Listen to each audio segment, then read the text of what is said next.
regret of worried sun, lone song released with hope that one day far the judging ray will set on dusky night, be termed by some as rare. Yeats fumbled fragile hands, refusing prose he prayed for treatment fair. I close night lids, make prayer of this request. They're glad I dared to dare who loved me best. Freud wrung bony fingers in his room, finger tokens small from foreign lands. He grunted past his smoke that someday soon possessors of false power would clap their hands and wish him well and not proclaim his doom. But somehow, deep inside, he knew they knew. Tonight I'll draw these two close by my side and dance away my nightmares and my fright. Inspiration. I'll write a poem the way this kitten drinks. Soft tongue of pink glances off the epidermis of water, almost like she's trying to whisper. Soft paw raised and then slowly depressed on wet grass, nosing each step with the curiosity of a scholar. My father, I watched once reading his worn 1611, less like reading, more communing, the sound of pen scratching page, the mind softly wandering through wet grass of inspiration. Glance up, inviting smile of recognition, purr of perfection.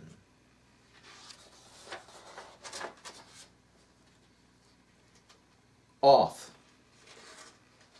A ravine, increasingly deeper, steeper, when she begins to repeat crescendo like, I want off, I want off, I want off. He steadies the machine long enough for her to jettison. I don't like this. I want to return to the smooth road.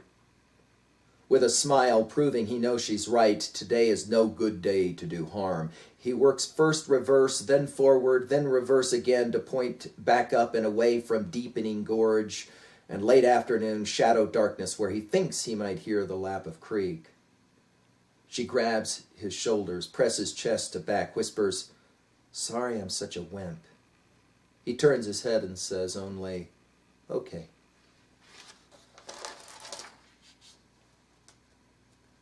Comfort. Blade of shovel spade pierces black clods of weedy soil, picked up, turned over to bury a strand of grass wild with its growing.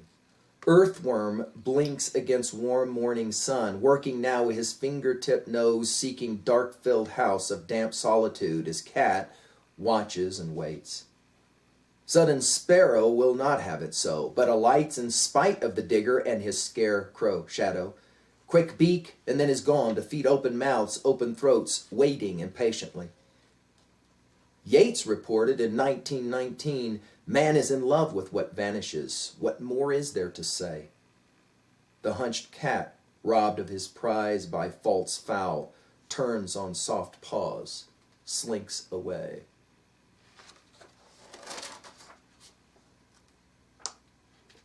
Leda's Shakespeare Swan. It might be that we've come to such a place where myths of virgins losing it to birds are told to youths whose faces show no trace that rage emotions can even be stirred. About the star-crossed kids, it was observed a high school freshman looked up from her text, all these stupid plans can be reversed. R&J should drop the show and just have sex. A classroom nods to my incredulous look. Is love's calculus such a simple game? Forget about the kissing by the book. Hooking up and marriage are the same. I know I'm fishing in a different pond. I squint to glance Leda's Shakespeare Swan.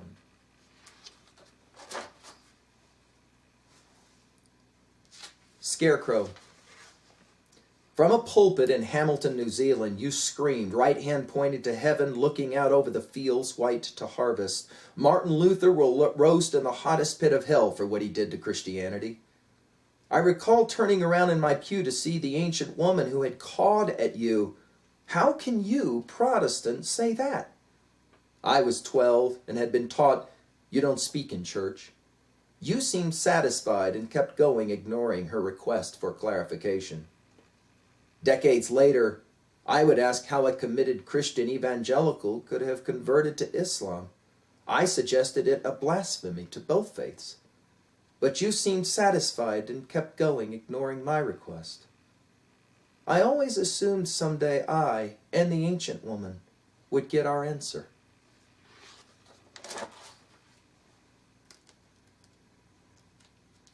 Self-analysis. Let there be no Jungian fuzzy mysticism to keep me from the truth that science sure shows me. I will be secure in the truth unchallenged by the ghostly eye of Plotinus, for example. I will speak only the language of real science and therefore call it consciousness, even though I can't say what it is for sure. A word to represent the open window of the mind. Another word I now struggle to define with precision. I know there is my brain working, I'll call that mind. And this other thing, the mind at work, that conscious phenomenon, well, what actually is it? I must use it to deny it. And since the eyeball can't see itself, to whom am I speaking this evening alone, surrounded by carved faces?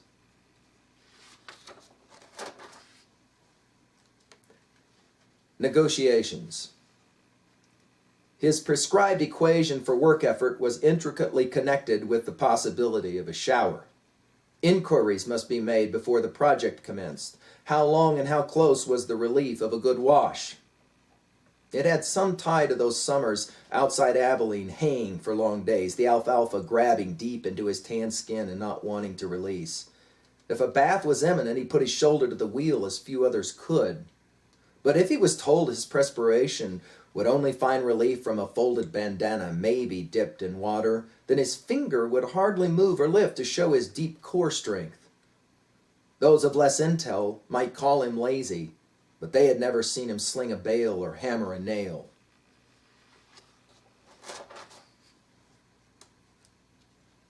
Close.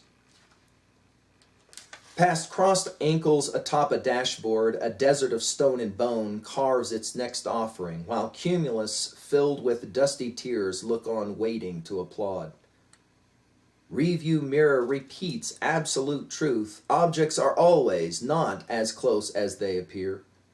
But from this angle my youngest naps against the window breeze as I recall the night of her birth when she napped upside down, just waiting to sing.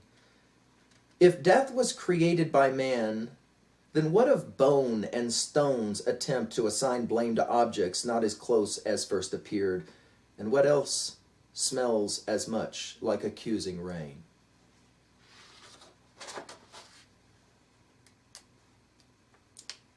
Vulgar.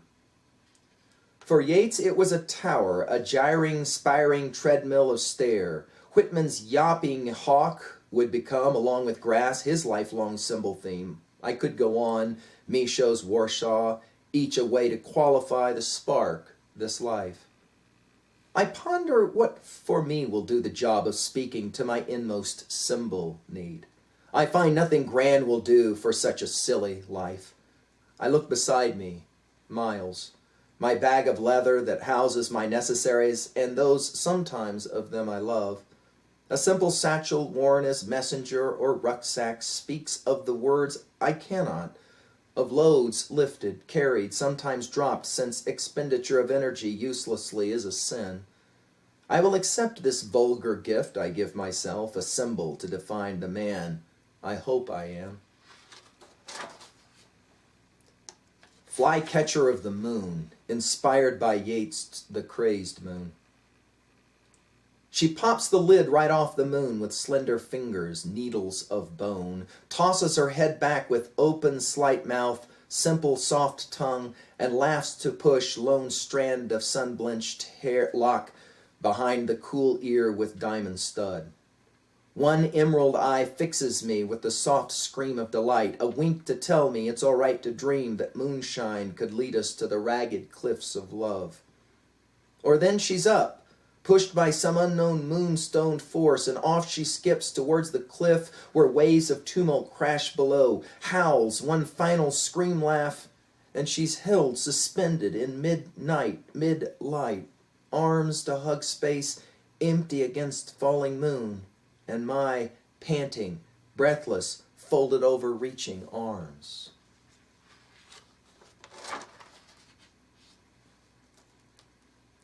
Exchange.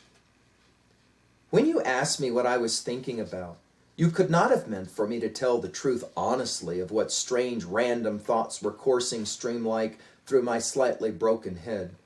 I say that, but upon further reflection, maybe you felt it was time to drop pretense and share the inner workings of an overly self-analyzed mind made too alive by his poetic ramblings past some mystic dark wood of error.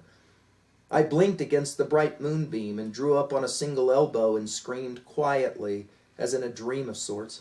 I started with the end and worked backwards, releasing my tears when necessary, and I waited for interruption of sighs, but all that came was a spent smile and a cat-like curling up by my tired of rambling alone side.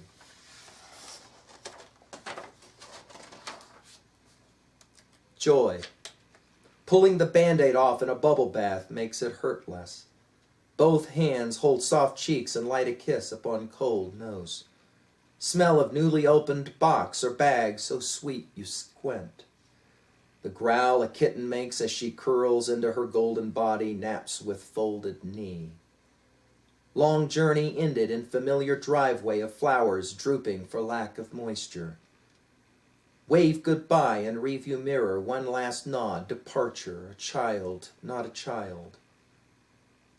Holding watery moon, intake of breath, head first plunge, sting of needles, restart wounded heart, scream of breathless catching. Final glance over the shoulder, to remember, to release.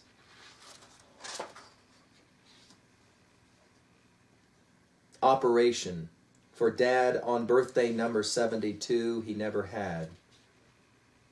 For nothing can be soul or whole that has not been rent. Yeats.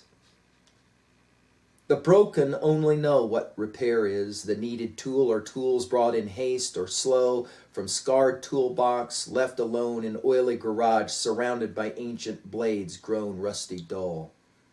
Once arrived, the reclamation begins, halts, begins again, a grimace smile informs the distance to the end. The fix rarely happens without a knuckle bruised, maybe bloodied in the turn of tool, to make the snug intent. So hard to know the proper tension, to not over-tighten. When finished, if finished, palms rub together, one long breath reminds the job must soon begin again. Fragile balance dance between still and rent remains. Enough. She questioned, after I'm dead and gone, you will probably find another better lover to replace me. He studied space, empty, for hours of minutes, then whispered, hear me well, love. I will never again do this thing called coexistence with a woman. I've done it once, and once is all of enough I will need. She looked away, noticed the sun was leaving alone, pushed a strand out of her face behind her ear, then, is that meant to be a compliment? I'm not sure how to take the comment. You make it sound like this coexistence has been hell for you, maybe, sometimes. Now he is not looking at her, smiles anyway.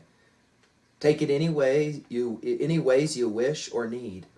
But I promise I am finished once we are finished. I pray it is death, yours or mine or ours. But as long as I live, enough.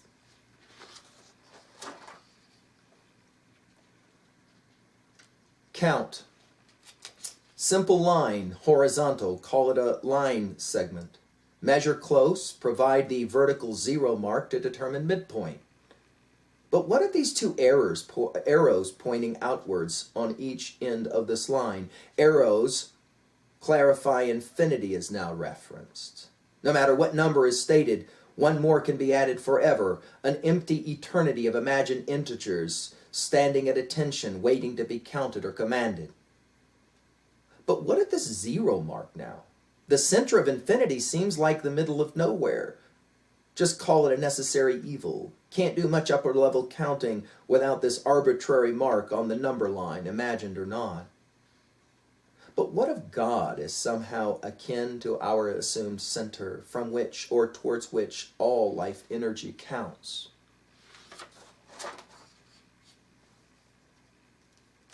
Escape.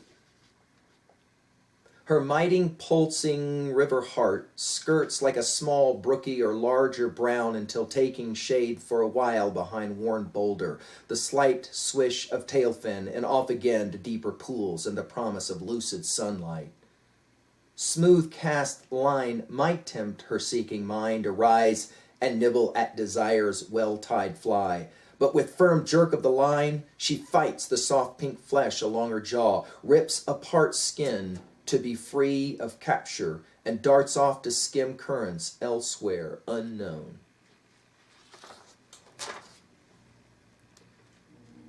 Dandled, exegesis of Isaiah 66:12. Sometime later we recalled the movement, best termed dandled on the knees of God.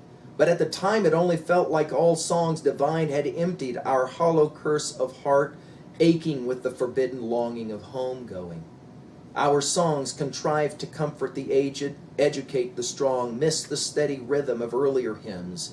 Instead, like the clippity-clop of bouncing patellas when the infant is taught to hold on while riding the imagined beast and jingle of tune sometimes attends, the ride must end, and no amount of begging can restore the older joy, creative in its essence. Our curate of fragile hope was shattered on slouching Zion's stone of walls, memory shards of those lovely and horrible knees. Shaken. They said he grew more foolish as his days sped to an end, but all he cared to speak of was how passion again and again became his thought, his true care. They waited for him to tire of such amorous talk. He refused, seeing the day so young, and he so taken and shaken in the arms of God. Sitting among strangers, he would rise and dance about as if his partner was visible to all, and when he was finally escorted away, he kept smiling, saying it was just the play of Maya anyway, so why be afraid? The day he said goodbye was no different. Through tears and song, he promised it would not be long, and he'd return on clouds of glory to reclaim, if not redeem, stony love.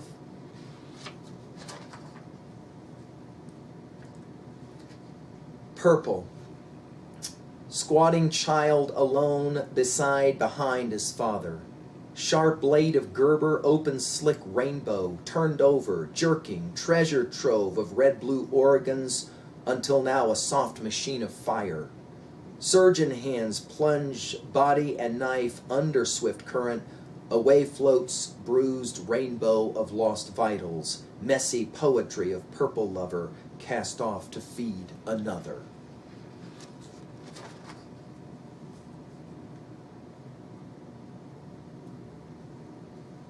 Scarred. In the courtyard they are selling fish, pink and naked without their skin. Fresh bread attends, not enough to feed 5,000. Child's palm is pressed to stop staring and enter the Servantenkirke sanctuary. He stumbles on rough steps, unable to walk clean and look up, an eternity of space filled with pant of Oregon and the breathing of old men waiting to exhale last notes while their women look on with frown askance. Skinny arm is yanked down center aisle to familiar bench long ago scarred by other kneelers, but he wonders who, a boy like himself? Then all are standing as father enters the room and the procession begins again. But he can only think of lifeless fish, somehow embarrassed by their nakedness, and the great loaves shrugging to look away.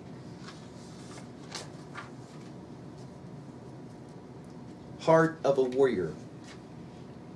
In an early morning dream, he ate the heart newly snatched out of the bloodied chest of an enemy that had once been his brother. He woke, sitting up, staring into the heavy darkness, the rhythmic breathing of his woman soft, and then her whispered voice to ask if all was safe, but she was soon back to sleep and couldn't see his head nod. He pushed layers of hide off him and made his way naked to the entrance and stepped out to see the final stars leaving, his heart still racing. His dog rose quickly to attention. Hunt will start early today. One lone cloud moved on the breeze, and the sage was heavy to his smell. He rubbed his eyes and then his chest while making water between his scarred feet.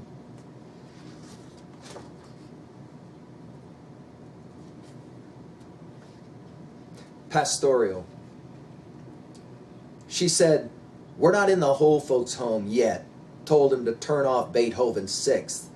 Yet all he could focus on was the word yet. She, still lithe body, tanned from garden weeding, made ready, and was at the door when he looked up from his Yeats over his readers, now necessary, and asked where she was headed. "I don't know, but I ain't sitting in this room." And the hall swallowed her scent, leaving him fingering memories of a long life with the Sixth. One of the first times, driving in the Bighorns, his heart full with the expectant love of her, untamable like the breeze on his cheek through her hair.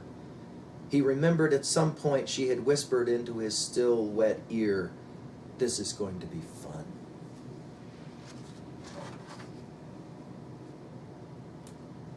Redemption. From his suspended perch he looked down on the crowd, rather small he thought for such a one as I. His lover and his mother held fingers numb, but it was the group behind them that paused his mental song. Louder than a whisper, softer than a shout, he did for others what he could not do for self. In the growing dusk he pondered why this talk troubled his ruptured heart. He'd known it all along, had said as much each day. A saint will get his glory except from those who say such words to give the heart a sting. He shut his swollen lids, pulled his body up by severed wrists. A fly strutted around his bloodied head.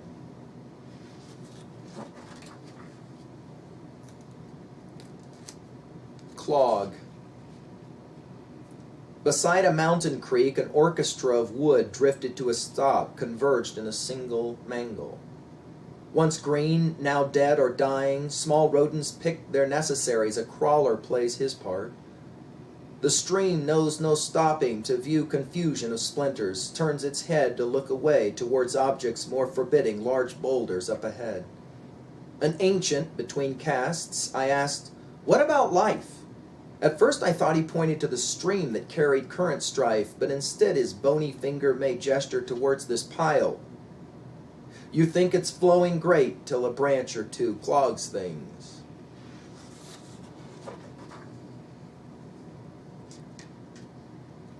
Spread. Freud's Dichter is a dromedary, puts silver poetry in the fining pot and waits to see what must be carried. Phylacteries of the foot-breath heart stomp between the blue and the blue of that horizon frontlet which is only true.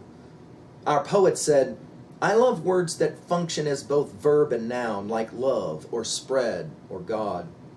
The child knew better, spread his arms across Tinsley Creek of near-freezing runoff, nodded to his party, set chin to sky to prove he remembered how Christ lived and died, opened wide his small tanned arms and fell, grace feather-like, a baptism of watery fire.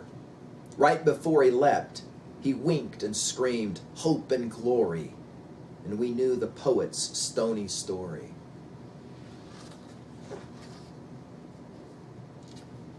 Slat, for Larry and Judy Brewster on their 50th wedding anniversary.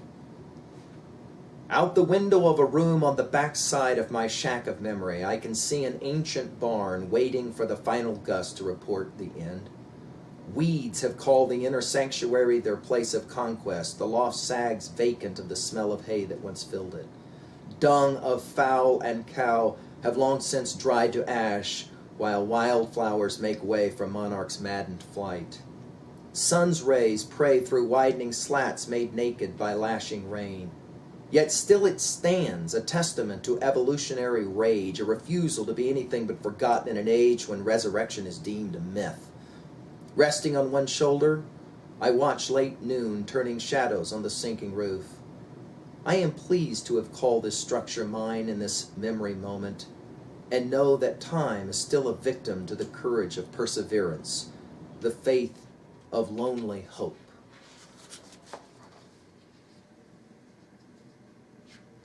Maybe. This hummingbird of country, suspended in midair, constant movement of paralyzed stillness until some thought unseen jerks head and sharp, soft beak to other ways, speeds off into the fading sunlight of distant horizon, maybe to let another fill its place at the feeding tray of red liquid, maybe to return with speedy wings and piercing eyes. Or that's how I want to frame it this morning as I watch his sleek back sprinting away. Is it possible any Roman really knew in 410? Or was there maybe a collective eye roll, and the nod to denote, not again, soon will return, pack light, and looking one last time over hunched shoulder, waved goodbye to hills they surely would climb again.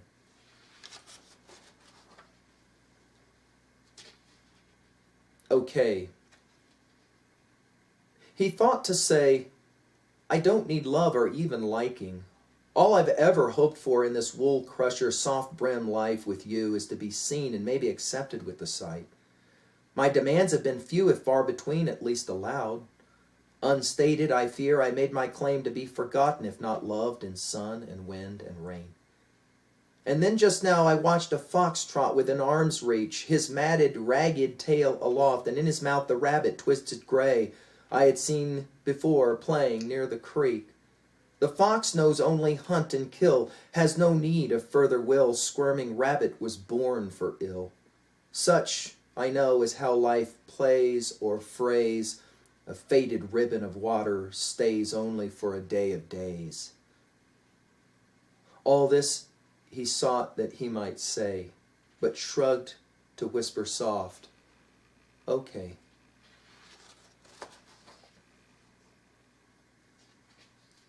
Scratch. I think I know what Keats was getting at, standing on his lonely shore when fame and love sink to nothingness. My life has been scratched by 3 rough marks of art. 303, stretch of mat and cushion, voices search in composition. In 303 I strain to connect passion-furrowed ideas with each new face of generation. I know such loss of energy each May brings, and the newfound scream of launching 100 days later. The silence of the mat has taught me the only way to love and to love, while the cushion's prayer, it seems, has now finally been answered. To compose a song of Badlands whispered fire remains my final goal, and to know I was a purple poet all along my love song.